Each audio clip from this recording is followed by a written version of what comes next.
It is close to bedtime, but your mind is still racing. You need some kind of distraction. You sit in your comfortable chair, a dim light illuminating the living room. On a small table beside you sits a magic box. With the click of a switch, you transport yourself into another world.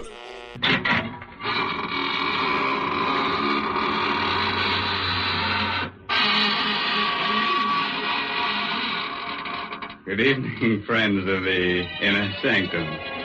This is your host, Raymond. Dark fantasy. Murder at midnight.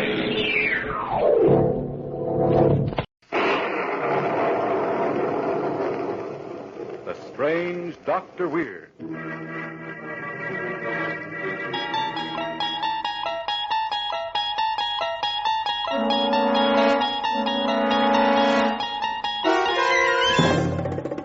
You unlock this door with the key of imagination. You've just crossed over into the Twilight Zone.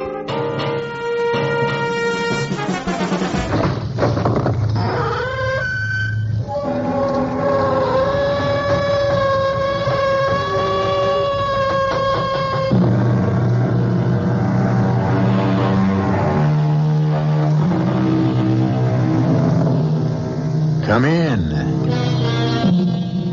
Welcome. I'm E.G. Marshall.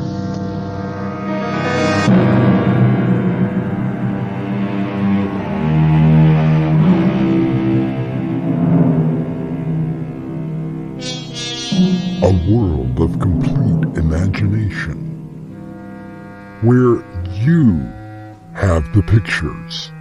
You listen enthralled and feel the shivers begin to run up your spine. This was the horror of radio.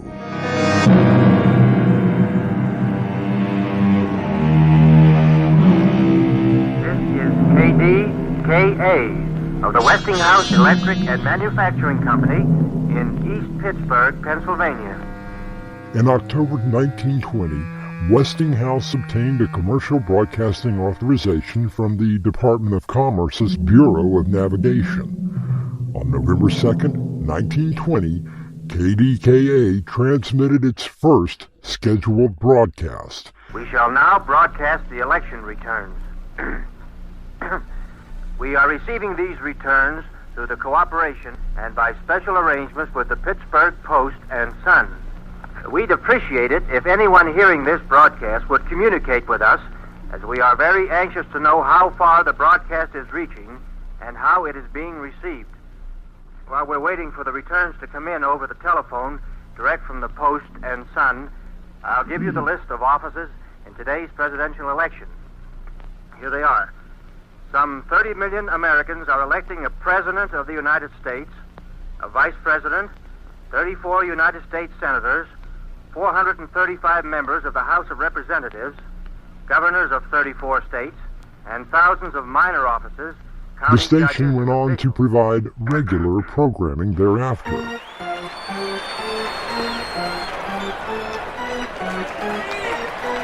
It was first to broadcast professional baseball by announcing the game between the Pittsburgh Pirates and the Philadelphia Phillies on August 5th, 1921.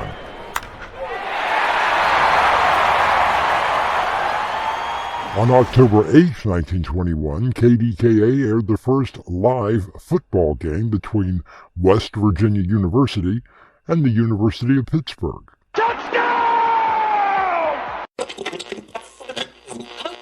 By 1924, there were over 600 commercial broadcast stations in the U.S.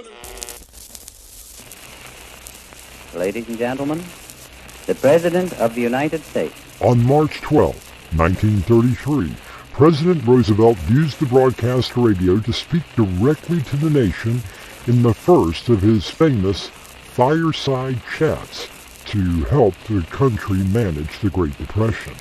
My friends, I want to talk for a few minutes with the people of the United States about banking. To talk with the comparatively few who understand the mechanics of banking, but more particularly with the overwhelming majority of you who use banks for the making of deposits and the drawing of checks. I want to tell you what has been done in the last few days. I understand he was actually sitting in a room at the White House next to a fireplace during the broadcast. He went on to hold about 30 of these chats, giving the public unprecedented access to a president's policies and decision-making. 1, 2, 3, 4, 1, 2, 3, 4. 1, 2, 3, 4. December 7th, 1941, KGU in Honolulu, Hawaii broadcast several hours of live updates during the surprise attack on Pearl Harbor. KGU in Honolulu, Hawaii. I am speaking from the roof of the Advertiser Publishing Company building. We have witnessed this morning the distant view, a brief battle off Pearl Harbor, and a severe bombing of Pearl Harbor by enemy planes, undoubtedly Japanese. The city of Honolulu has also been attacked, and considerable damage. Yesterday, This battle has been December 7th, 1941, a date which will live in infamy. Millions of Americans tuned in to hear Harry Truman announce Germany's unconditional surrender in World War II. I wish that Franklin D. Roosevelt had lived to see this day. General Eisenhower informs me that the forces of Germany have surrendered to the United Nations. The flags of freedom fly all over Europe. They tuned in when Martin Luther King Jr. gave his I Have a Dream speech. Even though we face the difficulties of today and tomorrow, I still have a dream. Yeah. It is a dream deeply rooted in the American dream. And Neil Armstrong's first words on the moon. It's one small step for man, one giant leap for mankind.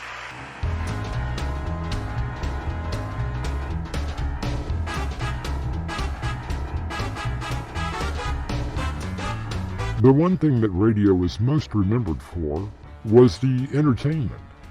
News and sports were pretty much a given, but being able to sit in the comfort of your own home and be entertained by top performers of the day was truly remarkable. On May 21st, 1931, people tuned into something that was very different from the news, sports, and music.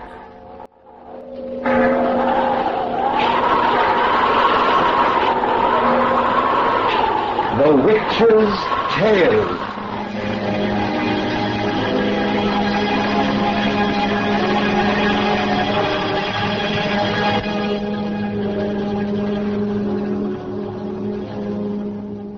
The fascination of the eerie, weird, blood-chilling tales told by old Nancy, the witch of Salem, and Satan, her wise black cat.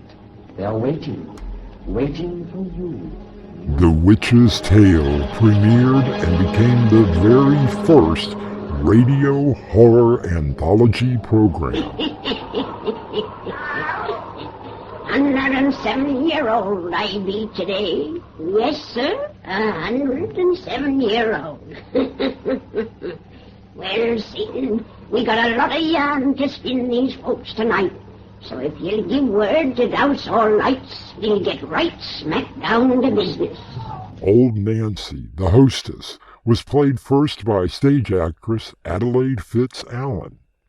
After her death, the role was taken over by then 13-year-old Miriam Wolfe.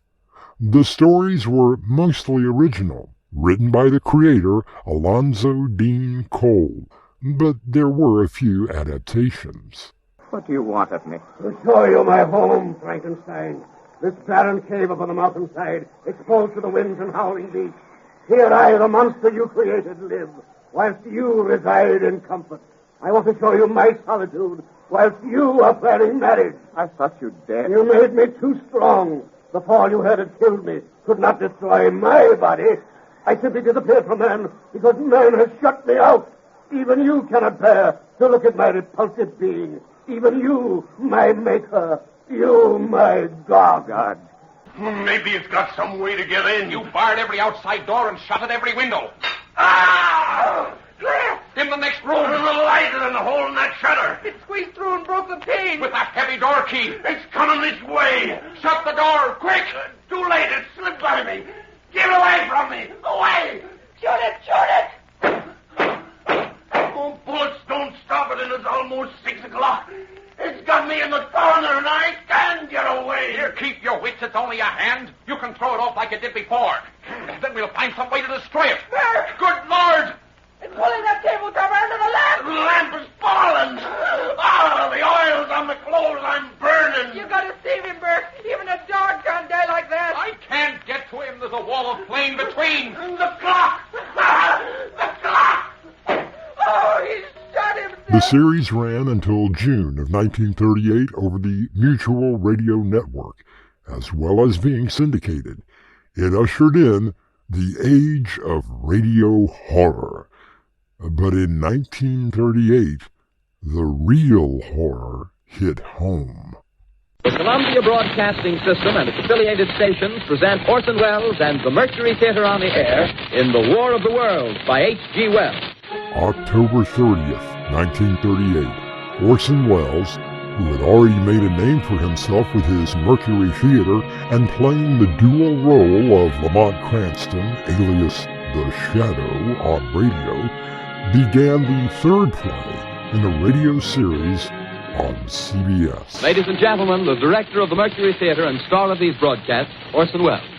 We know now that in the early years of the 20th century, this world was being watched closely by intelligences greater than man's, and yet as mortal as his own. We know now that as human beings busied themselves about their various concerns, they were scrutinized and studied, perhaps almost as narrowly as a man with a microscope might scrutinize the transient creatures that swarm and multiply in a drop of water. With infinite complacence, people went to and fro over the earth about their little affairs, serene in the assurance of their dominion over this small, spinning fragment of solar driftwood, which by chance or design, man has inherited out of the dark mystery of time and space. Yet across an immense ethereal gulf, minds that are to our minds as ours are to the beasts in the jungle, intellects vast, cool, and unsympathetic, regarded this earth with envious eyes and slowly and surely drew their plans against us. In the 39th year of the 20th century came the Great Disillusionment.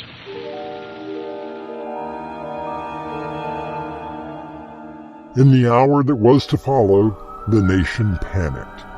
Police lines were overloaded with calls from frightened citizens. People looked to the skies for spacecrafts. But what could have caused such a panic? Simply that hardly anyone heard the opening to the War of the Worlds. Instead, they tuned into a very popular program on NBC called The Edgar Bergen Charlie McCarthy Show.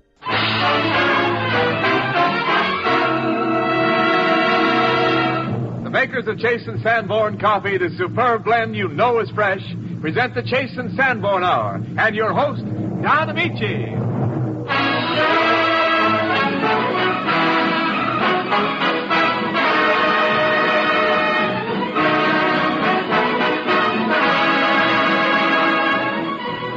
This is Don Amici, rounding up the Chase and Sanborn gang and greeting you for all of them. Hey. What's going on here? Oh, well, Charlie, Judy only meant that... Yeah, I heard what she said. I heard. Oh, shucks, Charlie. I was only complimenting you. Why, you ain't got nothing against me, have you? No, but I can very easily develop something. Oh, now, listen here. Now, that's too bad, Charles M. You see, I was hoping that I and you could sort of kind of get together like, you know. I started to like you.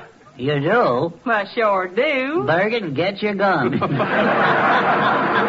Never mind, Charlie. I'm sure you'll feel better when you know that our guest tonight is one of our mutual friends, honoring us with a return visit, the lovely Madeline Carroll. Oh, Madeline, da-da-da-dum-da-da. Thanks, Charlie, but we'll let Nelson Eddy do the singing. And it's the rousing, rip-roaring Song of the Vagabonds from the Vagabond King.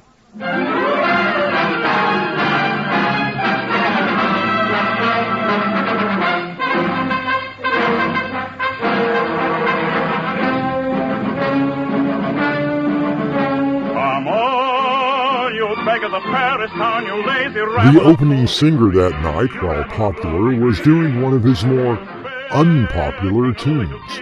So people did what they tend to do today.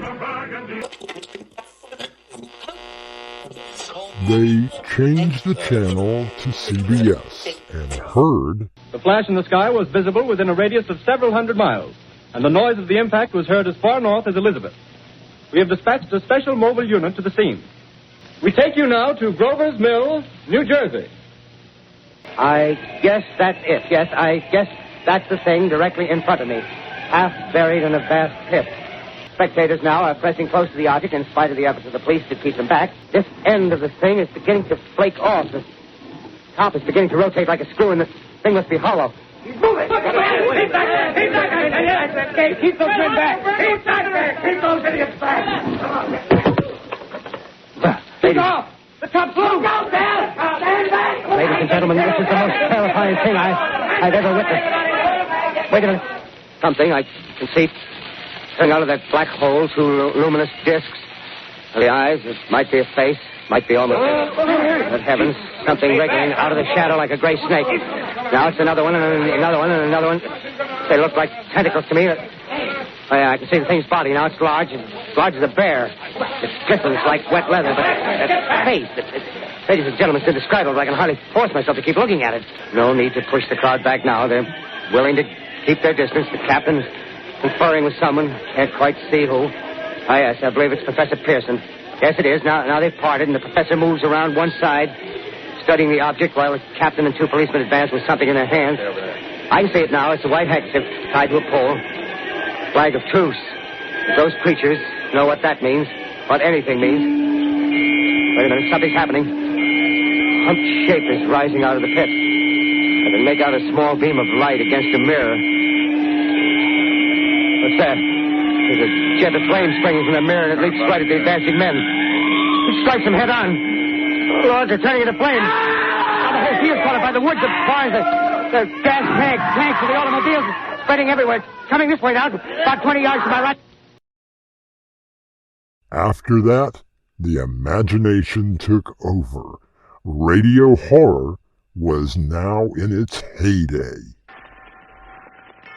In the fall of 1933, NBC writer Willis Cooper conceived the idea of, quote, a midnight mystery serial to catch the attention of the listeners at the witching hour, end quote. The idea was to offer listeners a dramatic program late at night, at a time when the competition was mostly airing music. At some point, the serial concept was dropped in favor of an anthology format emphasizing crime thrillers and the supernatural. The first series of shows, each about 15 minutes long, ran on a local NBC station, WNER, at midnight, Wednesdays, starting in January of 1934. By April, the series proved successful enough to expand to a half an hour.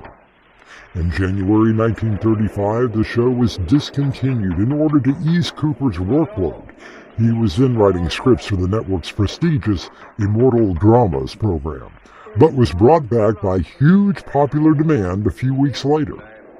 After a successful tryout in New York City, the series was picked up by NBC in April of 1935 and broadcast nationally, usually late at night and always on Wednesdays. Ironized Yeast presents Lights Out, Everybody. Cooper stayed on the program until June of 1936, when another Chicago writer, Arch Obler, took over. It is later than you think.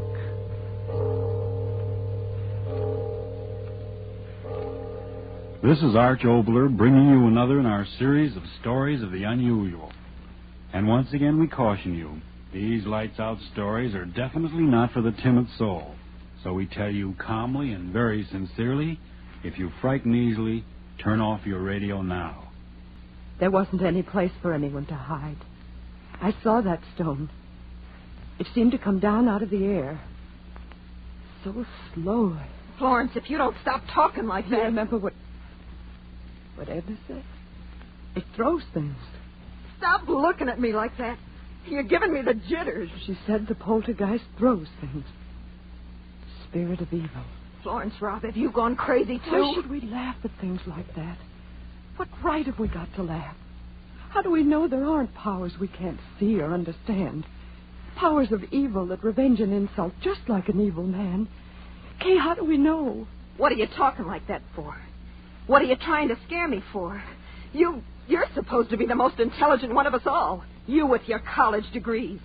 Sure, I danced on the grave. But the dead are dead and they can't revenge a thing. I'm not afraid. I'm not afraid of anything. I tell you, what? It's Edna. Come on. Edna, we're coming to you. Don't be afraid. We're coming. Open the door, Florence. It's not locked. Duck, it won't Here, let me. Edna, what is it? What? Oh! Edna, what? On your head. Oh. Oh. Oh. A character might be buried, eaten, or skinned alive, vaporized in a ladle of white-hot steel, absorbed by a giant slurping amoeba, have his arm torn off by a robot, or forced to endure torture, beating, or decapitation, always with the appropriate blood-curdling acting and sound effects. I like concrete, don't you? Yes, it is clean. Yes, covers everything. You know how deep that concrete is? 3 feet deep. Yes, ma'am, 3 feet deep. And I just poured it an hour before you honored me with your presence. 3 feet. That'll make a mighty thick slab of stone, won't it, Miss Nord? Thick enough to cover you. Yes, indeed. A fist at the point of the jaw, still a most effective soporific. You're quite a light woman, my dear Miss Nord. Up you go, and in you go. Face down. What an unusual bed you lie in, Miss Nord. Sinking down and down and down.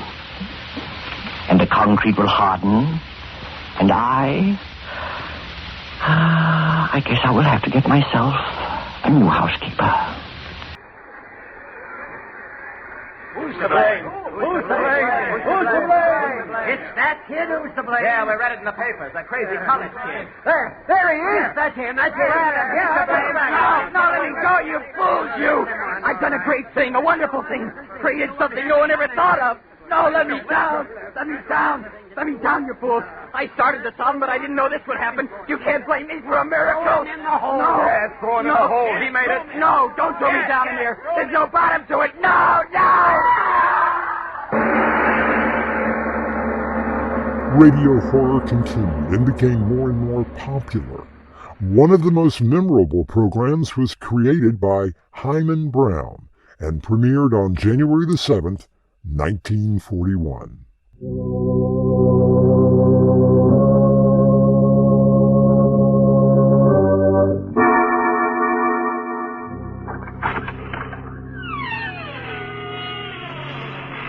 Hello. Hello. Oh, there you are. I was afraid for a moment that you had forgotten our appointment. Why, you almost scared me to death. And that won't do after all the pains I've taken to scare you. You remember me, don't you? I'm your host on behalf of the makers of Carter's Pills. And you're to be my guest tonight in the mysterious circle of the inner sanctum. The program's familiar and famed audio trademark was the eerie creaking door which opened and closed the broadcast. Hyman Brown got the idea from a door in the basement that squeaked like hell. I was doing Dick Tracy, and it was very, very successful. And in those days, we had live sound effects. I'm talking about the late 30s. So you'd have a whole series of doors. There was a door for when you went into the bank, and then there was a door when you went into a farmhouse. Then there was a screen door, and there was a jail door. There were all kinds. There was one door where the hinges were gone and the door was practically gone that squeaked and creaked. And I would use that when we were doing a Mysterioso type of storyline. That door was door number 11B or some such thing, and I would write down, bring that door to the studio that day.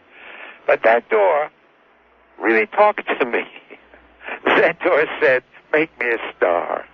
I had a show called The Creaking Door, and he loved The Creaking Door. But he said, I don't like the title. Don't ask me why.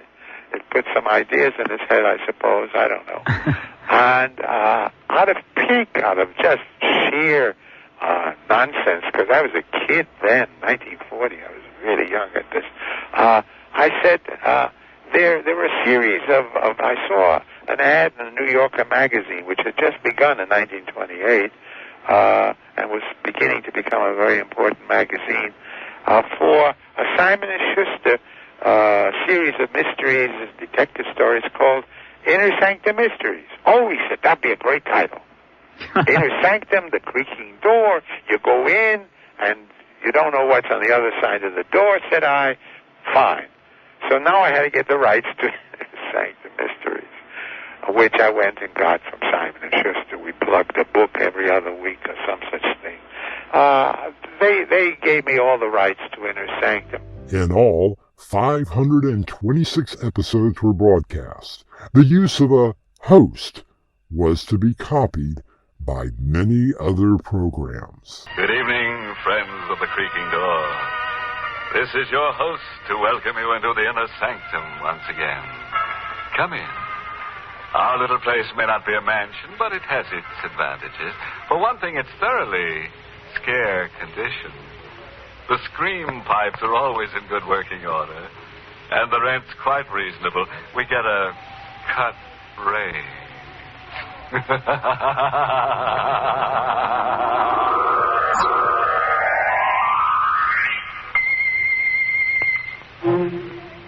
What do you want? I'm from police headquarters. You better let me in. What do you want? I want some information about that dog that was buried in your garden. Oh, you're crazy. Who buried it there? There's no dog in my garden. Was there a dog in the house? I don't know. You'd better answer my questions, Mr. Adams, unless you prefer going to jail. I don't know anything. Who killed Mrs. Putnam? Everybody. Everybody hated her. What do you mean by that? Everyone in that house wanted her to die.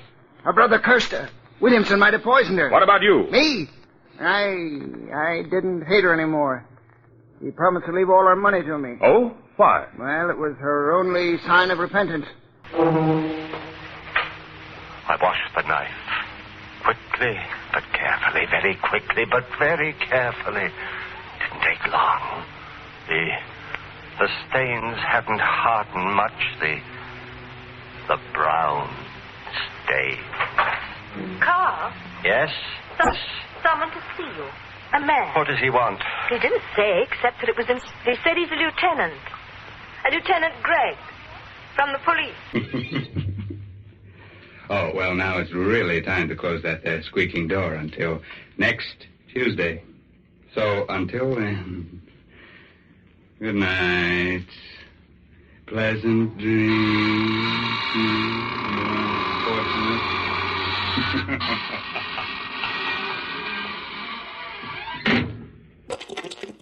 One of the longest-running anthology programs was Suspense.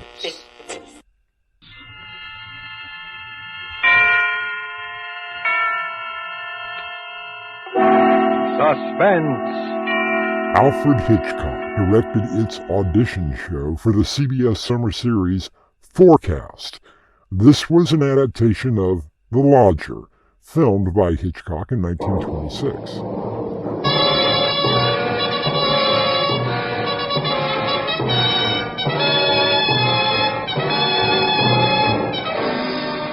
This is Hollywood and CBS presenting Forecast number 4. Herbert Marshall, directed by Alfred Hitchcock in the first program of a proposed new series entitled Suspense.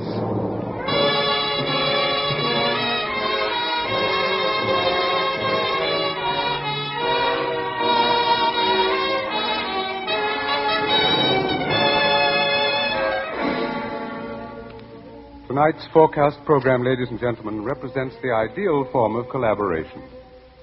Mr. Alfred Hitchcock, brilliant English director of such outstanding motion pictures as The 39 Steps, Rebecca, and Foreign Correspondent, was eager to create a very special type of radio drama, the suspense story.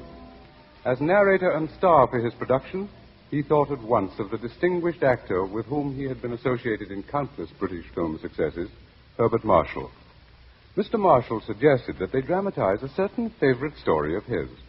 And that story happened to be the very one Mr. Hitchcock had had in mind. Mrs. Bella Clown's classic in Chills, The Lodger.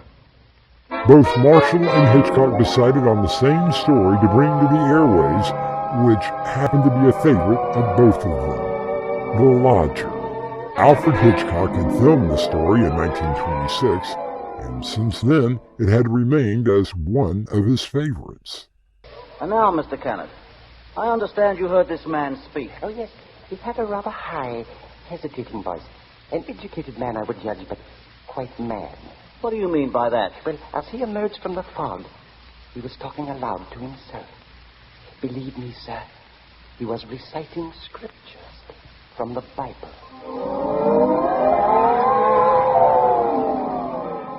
Herbert Marshall portrayed the mysterious lodger, and co-starring with him were Edmund Gwynn and character actress Lorraine Tuttle as the rooming house keepers who start to suspect that their new boarder might be the notorious Jack the Ripper.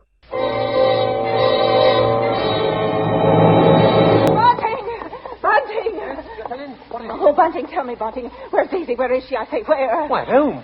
Oh, listen to me. Try to understand. Sleuth is the Avenger. What are you saying? Oh, Lodger. He's the Avenger, Bunting. Oh, but there's no time for that. Daisy's in danger. Hurry. Hurry. Yes. Daisy. Daisy. Adapting the script to radio was not a great technical challenge for Hitchcock, and he cleverly decided to hold back the ending of the story from the listening audience in order to keep them in suspense themselves. This way, if the audience's curiosity got the better of them, they would write into the network to find out whether the mysterious lodger was, in fact, Jack the Ripper. She's not here. What about the dining room? Look, she's not there. She's not downstairs. Then there's just his room.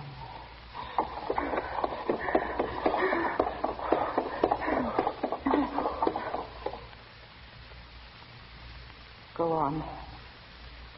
Open the door. Hundreds of letters came in from faithful listeners asking how the story ended. Actually, a few wrote threats claiming that it was indecent and immoral, end quote, to present such a production without giving the solution. Okay, Mr. Hitchcock. Crack, cut, and clear. Did you say cut? What's the idea, Hitch? I've a few more lines to do.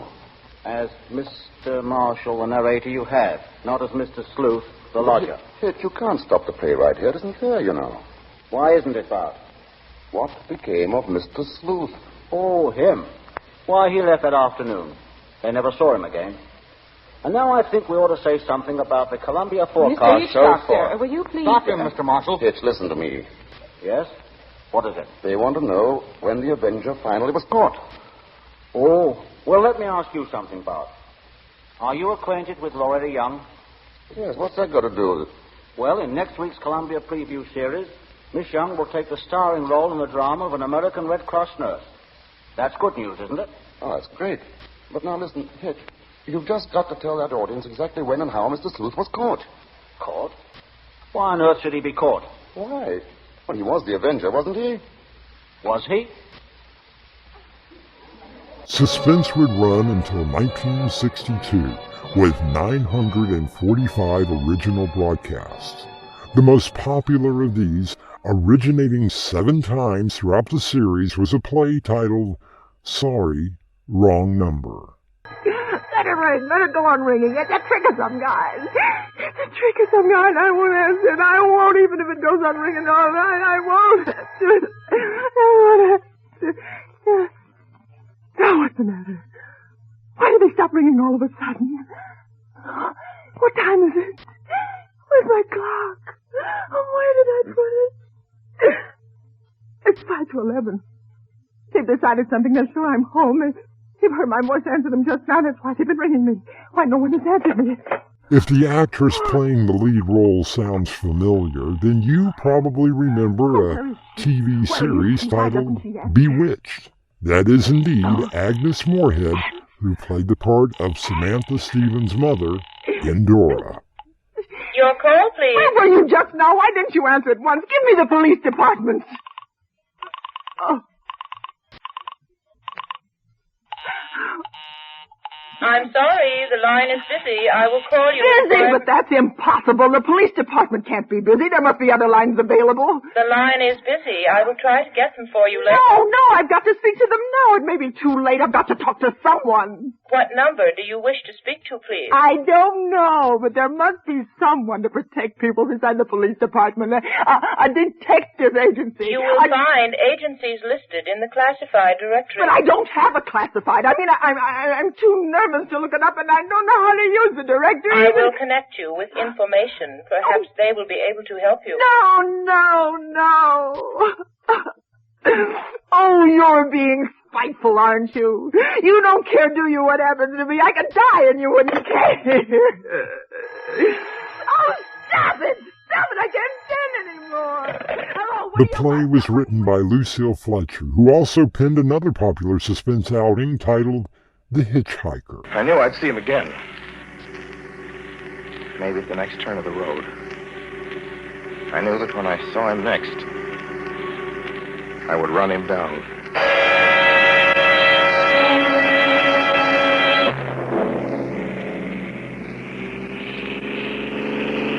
But I didn't see him again. I didn't see him until late next afternoon. Stopped a car at a sleepy little junction just across the border into Oklahoma to let a train pass by. When he appeared across the tracks, leaning against a telephone pole. Perfectly airless, dry day. The red clay of Oklahoma was baking under the southwestern sun. Yet there were spots of fresh rain on his shoulders. I couldn't stand that. Without thinking, blindly, I started the car across the tracks. He didn't look up at me. He was staring at the ground. I stepped on the gas hard, veering the wheel sharply toward him. I could hear the train in the distance now, but I didn't care then. Something went wrong with the car. The train was coming closer. I could hear its bell ringing and the cry of its whistle. Still, he stood there. And now I knew that he was beckoning me to my death. The lead role was portrayed by Orson Welles, and later it would be adapted by Rod Serling for his TV series, The Twilight Zone. Quiet, please.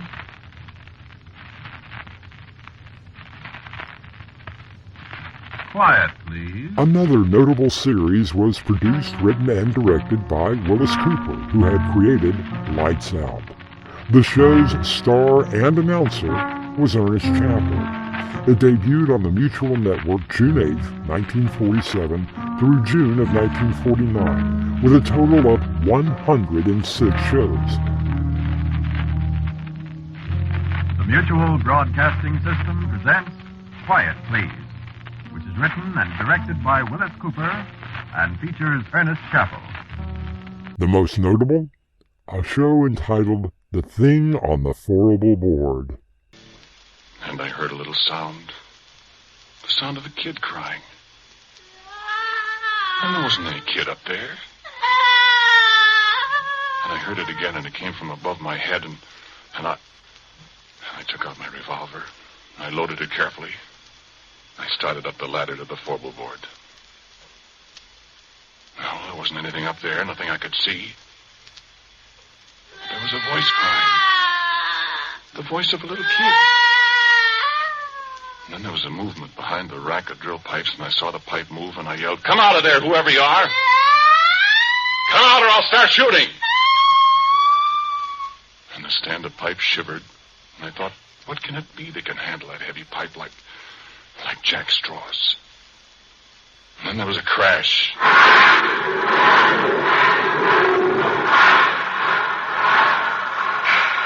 The whole stand of pipe fell over, and I just got out of the way in time. And I was alone on the forward board with the thing. There would then be a plethora of programs introduced to cause the spine to tingle and the listener to lose sleep. Sleep no more.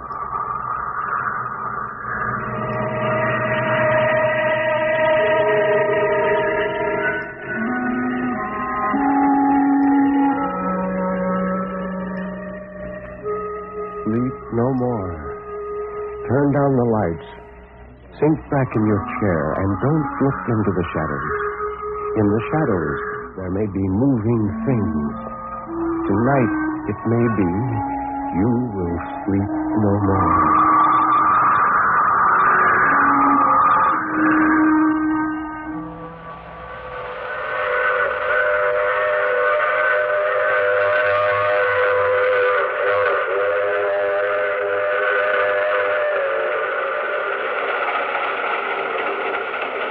The Mutual Broadcasting System presents The Mysterious Traveler. Written, produced, and directed by Robert A. Arthur and David Cogan.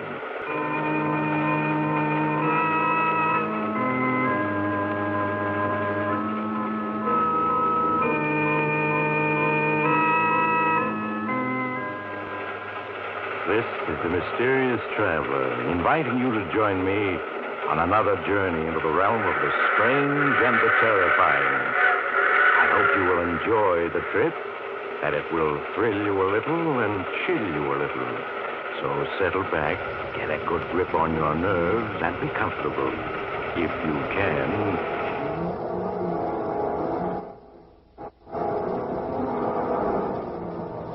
Dark fantasy.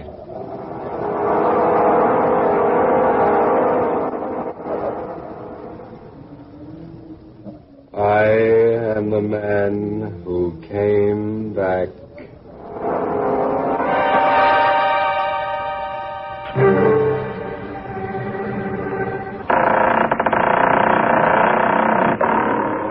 The creaking door.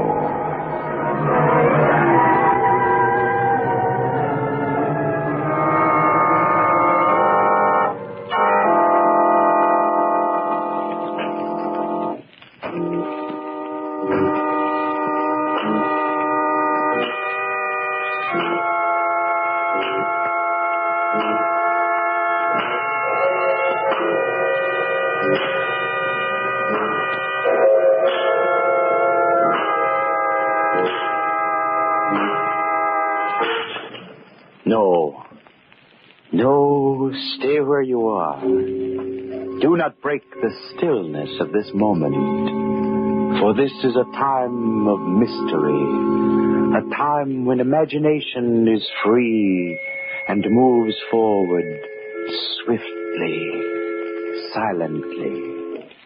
This is the Haunting Hour. The Mummers in the Little Theater of the Air.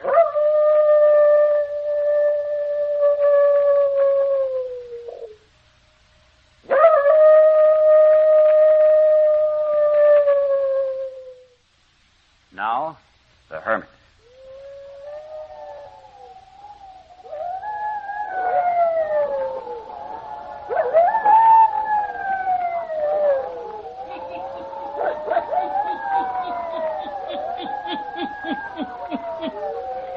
Ghost stories, weird stories, and murders, too. The hermit knows of them all. Turn out your lights. Turn them out. Can the dead return to life? Listen to the Weird Circle. Many famous actors and actresses were featured in various productions. Vincent Price, Bela Lugosi, and Peter Lorre all had their own series.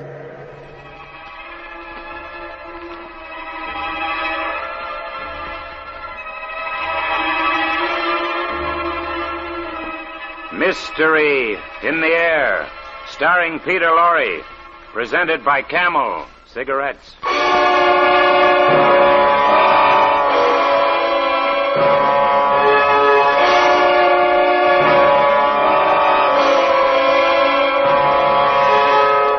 Many other horror anthology programs were scattered across the country, airing only on the West Coast or were more localized.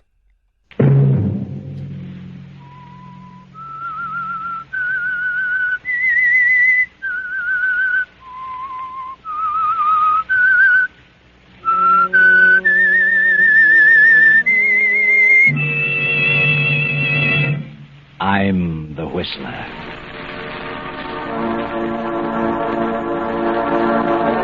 It is a quarter of an hour until midnight. Time for us to go to the Black Castle. Each Friday evening we come to this remote spot, a place of mystery and terror, where a gaunt-footed figure appears and sits at the keyboard of the ruined old organ, mumbling and gibbering his fantastic tales as his talon hands grip the crack.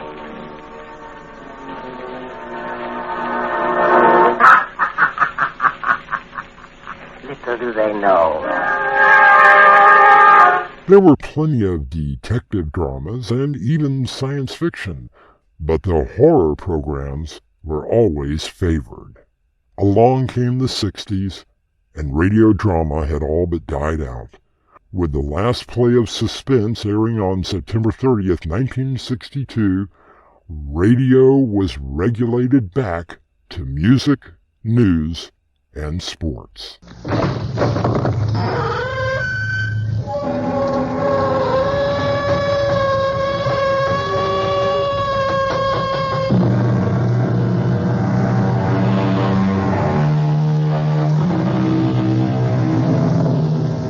Come in. Welcome. I'm E.G. Marshall. Until Hyman Brown, creator of Inner Sanctum in the 1940s, came along yet again. We're going to be on the air 7 nights a week with a 53-minute complete mystery drama each night. 7 nights a week. Never in the history of radio broadcasting did anybody attempt to do a series 7 nights a week. The idea was one of many that I had in my heart and in my gut for the last 5, 6, 8 years, and I've been trying with networks and with agencies to make them realize that radio drama is one of the most unique forms of entertainment in the world of theater, in the world of communication. And they somehow didn't respond to me. You must know from all that happens on your program and the responses you get that radio drama offers a listener something which they could not conceivably get in theater, in motion pictures, or in television. Your imagination, you, yourself, your fantasy, comes to the spoken word, and you create a unique form of identification, a unique relationship to what's happening, and it enhances. I call it color radio. You can do anything you want with your imagination once I lead you to the point of exercising that imagination. The creaking door was opening again, and in 1974, Thrills and Chills, The Fear You Could Hear, returned. Broadcasting 7 nights a week, the CBS Radio Mystery Theater had 1,399 original episodes over a 9-year period.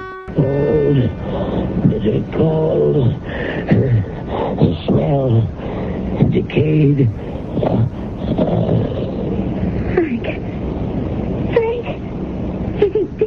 No. He's unconscious. We'll talk to him later.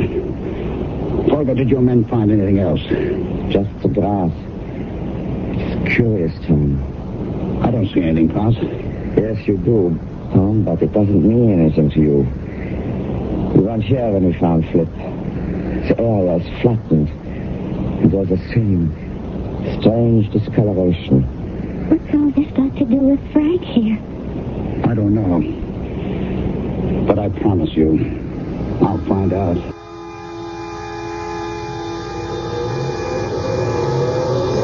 It's hard to see because there's a storm brewing. I see the leaves blowing and the trees bending. There's something else. A figure. A woman. Oh, please. I mustn't slip or fall. He's following me. I know he's following. Oh, dear God. Help me. Help me. I see something glowing. A dress. Yes. It's a dress. A long dress. The girl is holding it up as she's running. I have to catch it. He's gaining. He's closer. I can see the gleam of the knife. The dress. What color is the dress, David? Can you see? She's gone now. Gone. The color of the dress. Was it white? No. Not white. It was yellow. A yellow dress with a pale matching scarf and a lace handkerchief. The handkerchief is white, but the dress is yellow. This is E.G. Marshall inviting you to return to our Mystery Theater for another adventure in the macabre. Until next time, pleasant dreams.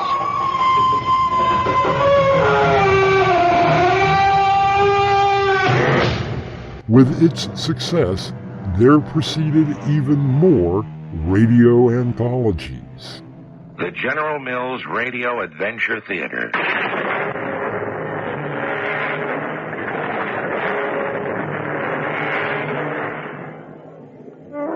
Welcome. I'm Tom Bosley, bringing you the world of adventure, the world of your imagination, a world as vast as the universe, which you can enjoy through the magic of radio. All you need to do is listen.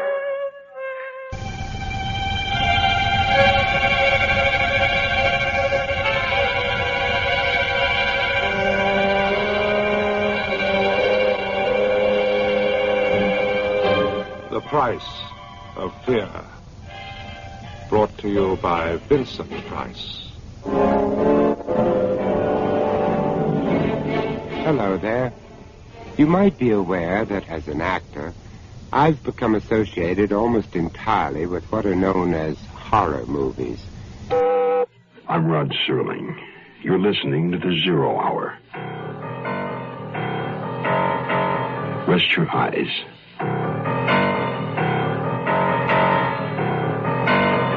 Exercise your imagination.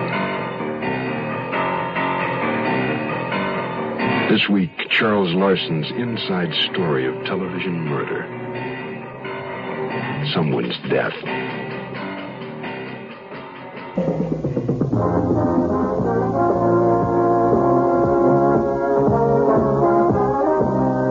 That's the theme from Sears Radio Theater, which will be brought to you Monday through Friday on this station. Today, Vincent Price will bring you a generous helping of mystery and suspense.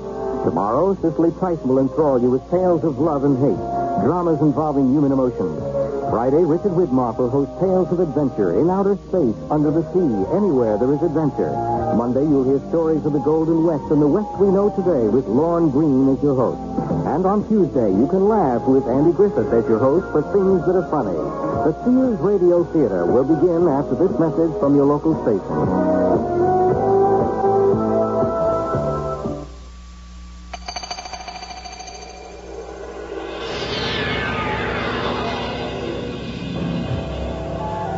Three girls on an island in the Aegean Sea, looking for a good time. The wine is cheap, and the ancient sun is blazing hot. It's the same sun which beat down on Poseidon when he made these islands from mountains he tore from the mainland. But these are modern times.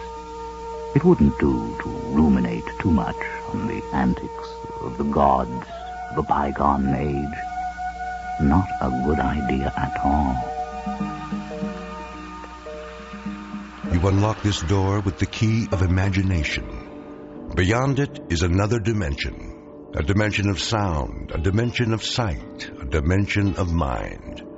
You're moving into a land of both shadow and substance, of things and ideas. You've just crossed over into the Twilight Zone.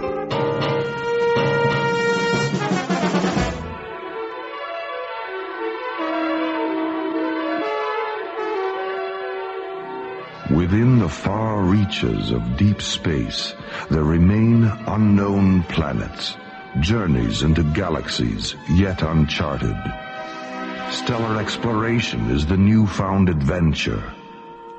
High above Earth's windy skies, 1,000 miles in space, a large wheeling disk lazily drifts in orbit. A space station whose official designation is the Arthur C. Clarke Astronomical Observatory. To those living and working aboard, it is simply called Starlab. Their lives and adventures become our story on the threshold of alien worlds. Public broadcasting played a major role in the revival of radio drama, as well with the success of the Star Wars movies. A long time ago in a galaxy far, far away.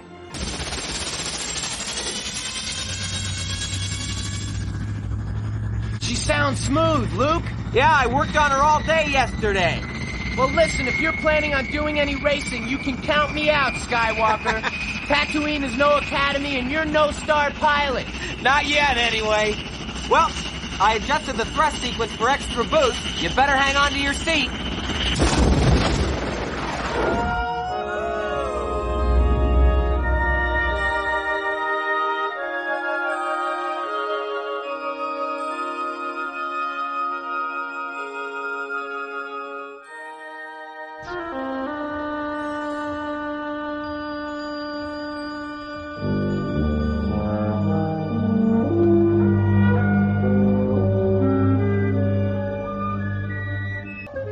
Play for radio, The Maze, by Stuart Farrar.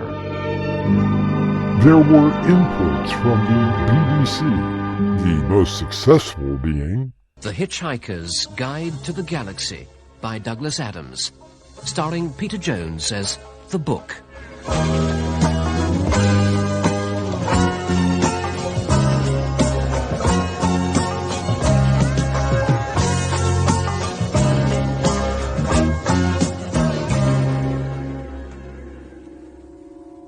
The story so far. In the beginning, the universe was created. This has made a lot of people very angry and been widely regarded as a bad move. Many races believe that it was created by some sort of god, though the Jatravatid people of Viltvodel 6 firmly believe that the entire universe was in fact sneezed out of the nose of a being called the Great Green Arkelseizure. The Jatravatids, who live in perpetual fear of the time they call the coming of the Great White Handkerchief, are small blue creatures with more than 50 arms each, who are therefore unique in being the only race in history to have invented the aerosol deodorant before the wheel. However, as it happened in the 60s, radio drama seemed to die out. There were the stations that carried the old-time radio shows, but original programming had all but died away.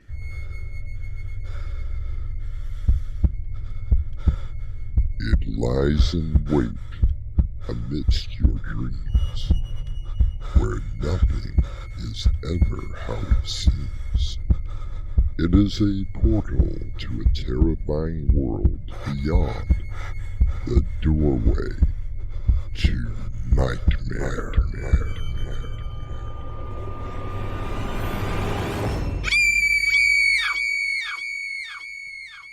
With the internet and YouTube, there are now several creators and channels dedicated to not only playing the original radio programs like Inner Sanctum, The Mysterious Traveler and others, but an entirely new generation of artists who have come together to revitalize the theater of the mind.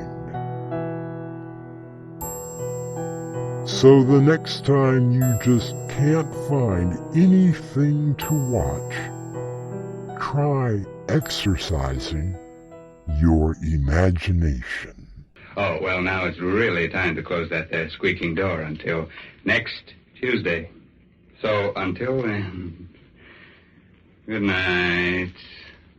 Pleasant dreams. Unfortunate.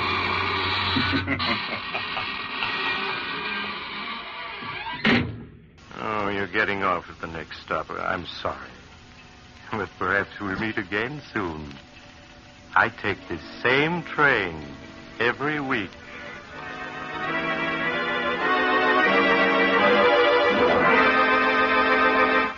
And so until next week at the same time, I am quietly yours, Ernest Chappell. This is E.G. Marshall inviting you to return to our Mystery Theater for another adventure in the macabre. Until next time, pleasant dreams.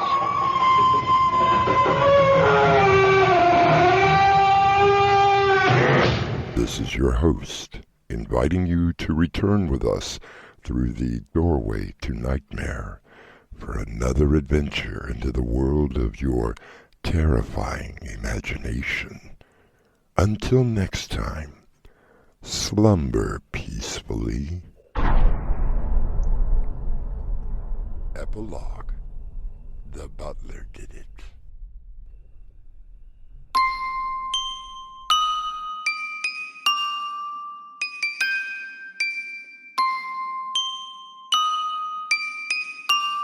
You have been listening to The Horror of Radio, written and directed by Winslow Swan.